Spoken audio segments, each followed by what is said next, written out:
Olá, graça e paz, tudo bem? Eu sou o pastor Paulo, da Comunidade da Graça em Salvador. E eu quero compartilhar com você um capítulo muito legal desse livro do Jerry Bridges, Pecados Intocáveis. Esse livro foi um presentaço do meu amigo, do meu pastor, do meu mentor, o pastor Carlos Alberto Bezerra. E eu gostaria de compartilhar com você o capítulo 19. E do que trata o capítulo 19? O capítulo 19 trata dos pecados da língua. Então eu queria ler, na verdade, esse capítulo para você, porque eu acho muito importante e eu acho que ele vai trazer edificação para a sua vida e trazer um entendimento a respeito desse problema que é muito comum na igreja e nós precisamos vencer essas dificuldades, porque Deus deseja que nós sejamos santos, puros, amáveis e que os nossos relacionamentos na igreja sejam pautados pelo amor e pelo cuidado e não por nada diferente disso. Então, pecados da língua, vamos lá? Durante os meses que tenho me dedicado a escrever este livro, sempre alguém me pergunta: sobre o que você está escrevendo? Quando menciono pecados intocáveis ou aceitáveis, invariavelmente a pessoa revira os olhos e responde: coisas como fofoca, imagina. Parece que esse é o primeiro pecado cristão que vem à mente, o que nos leva a concluir que se trata de uma prática predominante entre nós que continuamos a tolerar em nossas vidas. No entanto, por mais difundida que seja a prática da fofoca, ela está longe de ser o único pecado da língua.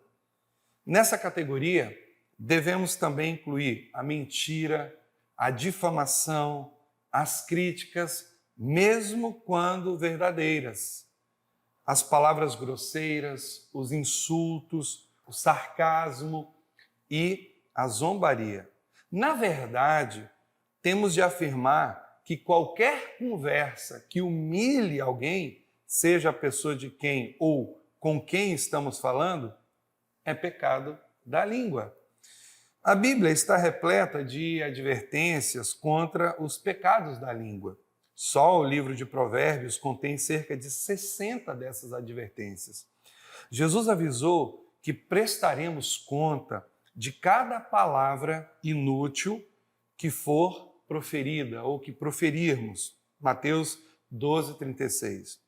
E não nos esqueçamos do conhecido texto de Tiago 3, que fala sobre os efeitos maléficos da língua.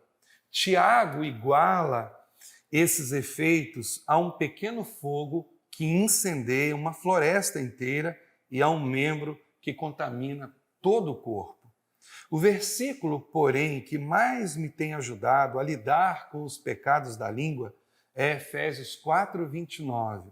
Não saia da vossa boca nenhuma palavra que cause destruição, mas só a que seja boa para a necessária edificação, a fim de que transmita graça aos que a ouvem.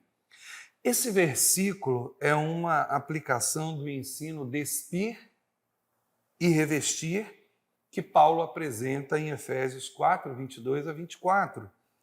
O apóstolo ensina que devemos nos despir dos traços malignos da velha criatura e, ao mesmo tempo, nos revestir prontamente dos traços da nova criatura criada em Cristo. Ao examinarmos Efésios 4:29, observamos que não devemos permitir que nenhuma conversa corrupta saia da nossa boca. Essa conversa não se limita a palavrões e obscenidades, inclui todos os tipos de conversas negativas que mencionei anteriormente. Note a proibição absoluta de Paulo: nada de palavra destruidora, nenhuma sequer. Isso significa nada de fofoca, nada de sarcasmo, nada de crítica, nada de palavras grosseiras. Todas essas conversas malignas que geralmente destroem outra pessoa têm de estar fora das nossas conversas. Imagine como seria a Igreja de Cristo se todos nós praticássemos esse ensino de Paulo. Ao estudarmos os pecados da língua, vamos começar por aquele que vem primeiro à nossa mente: fofoca. Fofocar é espalhar comentários desfavoráveis sobre alguém, mesmo que sejam verdadeiros. Mas geralmente a fofoca é baseada em rumores, o que torna o pecado ainda pior. Parece que fofocar alimenta nosso ego pecador, especialmente quando o comentário que passamos adiante é negativo. Ou seja, falar do defeito do outro nos faz sentir melhores. Em algumas ocasiões, revestimos a fofoca de santidade. Só estou falando isso porque quero suas orações. Se descobrirmos algo negativo sobre alguém, devemos orar pela situação, mas nunca espalhar a conversa nociva. Além de dizer que tipo de conversa temos de abandonar, Efésios 4:29 nos ensina sobre o que conversar. Devemos conversar apenas sobre o que edifica e dá graça aos que ouvem. Assim, quando formos tentados a fofocar, temos de nos perguntar: o que vou dizer irá destruir ou edificar a pessoa sobre quem falarei? Bem próximo ao pecado da fofoca, encontramos o pecado da difamação. Difamar é dizer falsidades ou distorções que prejudiquem a reputação de alguém. As campanhas políticas, por exemplo, são notórias por difamarem oponentes. Um candidato inclui ao adversário uma postura baseada em afirmações fora do contexto ou em fato isolado acontecido há muito tempo. Afirmações desse gênero têm o objetivo claro de criar uma imagem falsa, de destruir a reputação do outro. Será que os cristãos caluniam? Claro que sim. Caluniamos ao atribuir motivações erradas a alguém, mesmo sendo incapazes de ver seus corações ou de saber de suas circunstâncias em particular. Caluniamos ao afirmar que o outro não é cristão de verdade porque ele não segue as mesmas orientações espirituais que nós ou não pratica as mesmas atividades que praticamos. Caluniamos ao distorcer a posição de alguém sobre um assunto sem antes saber o que ele pensa de verdade. Caluniamos ao dar proporção exagerada ao pecado de alguém, fazendo com que a pessoa pareça mais pecadora do que realmente é. Geralmente a fofoca é motivada pelo desejo de parecer melhor do que o outro. No mundo dos negócios, isso é chamado de esfaquear pelas costas ou subir a escada corporativa à custa de outros. Os cristãos agem assim muitas vezes. Membros de organizações cristãs e igrejas também procuram levar vantagem por meio da calúnia. Caluniar é, na verdade, mentir. Claro que existem outras formas de mentir. Geralmente entendemos a mentira como uma afirmação falsa e provavelmente a maioria de nós evita esse tipo de conversa. No entanto, mentimos quando exageramos, quando não dizemos toda a verdade ou quando proferimos uma mentira branca, uma mentira que achamos que não vai ter consequência alguma. Não importa a forma, a mentira revela a intenção de enganar. Um bom teste a ser feito é nos perguntarmos: isso é verdade? Criticar é fazer comentários negativos que talvez sejam verdadeiros, mas não precisem ser ditos. Por exemplo, ele passa o dia inteiro na frente da televisão, ou ela não vai bem nos estudos. Antes de fazer comentários assim, devemos nos perguntar: o que vou dizer é agradável? É necessário? Nesse caso, precisa mesmo ser dito? Não pecamos somente em nossas conversas sobre os outros, mas também quando conversamos com os outros.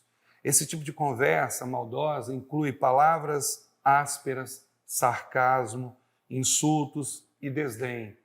O denominador comum em todas essas formas de conversa nociva é a nossa busca por destruir, humilhar ou magoar outra pessoa. É uma conversa resultante de impaciência ou raiva. Jesus disse: a boca fala do que está cheio o coração, Mateus 12:34. Isso significa que, embora falemos dos pecados da língua, O problema verdadeiro está em nosso coração. Por trás de toda fofoca, calúnia, críticas, insultos e sarcasmo, existe um coração pecador. A língua não passa de um instrumento que revela o que vai no coração.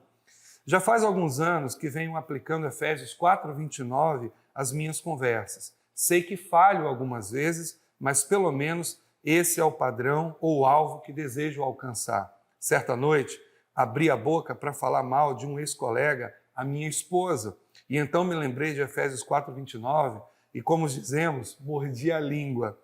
Até a manhã seguinte, fiquei feliz com o meu autocontrole. Durante o tempo a sós com Deus, lembrei do incidente da noite anterior e um pensamento me saltou. Mas você pensou em falar, não pensou? Parei na hora, entendi que precisava guardar não somente a língua, mas o que havia de mais importante, precisava guardar o coração. Davi orou: as palavras da minha boca e a meditação do meu coração sejam agradáveis na tua presença. Senhor, minha rocha e meu redentor. Salmo 19:14. Davi não estava preocupado apenas com suas palavras, mas também com os pensamentos do seu coração. Aprendi a orar da mesma forma. Ainda uso Efésios 4:29 como diretriz, mas agora busco aplicá-lo tanto aos meus pensamentos como às minhas conversas. Gostaria que nenhum pensamento destruidor saísse do meu coração, mas somente aqueles que edifiquem as pessoas que me ouvem. Se realmente quisermos nos revestir da nova criatura feito à imagem de Deus, na verdadeira justiça e santidade, teremos de usar Efésios 4:29 como um de nossos principais norteadores. Reflita por alguns minutos nesse capítulo e nas conversas que você normalmente tem com os outros. Você fofoca ou critica as pessoas ou mostra-se impaciente ou enfurecido por meio de palavras grosseiras que humilham ou magoam quem é alvo dessa raiva toda? Melhor ainda, pergunte isso a seus amigos ou a seu cônjuge, se você for casado, ou a um filho mais velho. Lembre-se que estamos falando de pecado real. O gênero da conversa que discutimos nesse capítulo talvez seja aceitável aos nossos olhos, mas não é aceitável aos olhos de Deus, é realmente pecado. Deus abençoe a sua vida. Eu espero que essa pequena leitura possa trazer ensino e edificação ao seu coração e, mais importante, trazer correção caso você esteja falhando nesse pecado que traz tanta tristeza e angústia para o coração de Deus. Deus abençoe a sua vida.